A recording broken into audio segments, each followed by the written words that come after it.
1981 10 වෙනි මාසේ 15 යාපනයේ කංකසන්තුරේ පාරේ තමයි පළවෙනි සෙබළු දෙන්න මැරෙන්නේ.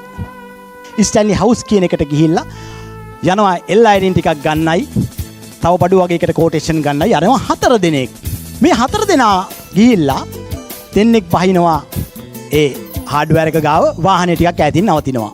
ඊට පස්සේ තමයි ත්‍රස්තවාදීන් ෆුට් සයිකල් වල ඇවිල්ලා අර වාහනේ නවත්තලා තිබුණ තැන අපේ සෙබළු දෙන්නට වෙඩි තියෙනවා.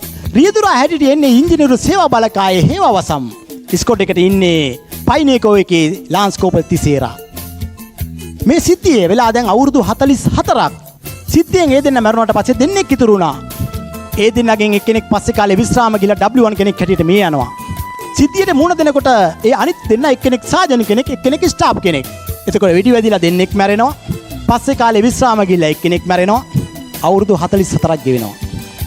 මම මේ අවුරුදු දෙකේ ගවේෂණයේදී මට හොයාගන්න පුළුවන් වුණා අවුරුදු 44කට කලින් මේ සිද්ධිය ඇහින් දැකපු කෙනා හොයාගෙන මං කළුතර ගියා. අවුරුදු 44කට පස්සේ අපේ හමුදාවේ පළවෙනි සෙබළා මැරෙන අවස්ථාව ඇහින් දැකපු කෙනා මං ඇහින් දැක්කා, කතා කරා. ඔහුව මම මෙතෙන්ට ගෙනාවා. මේ ඉන්නේ W1 සේමපාල. ඔබතුමා ඓතිහාසික චරිතයක් අපේ හමුදාවේ.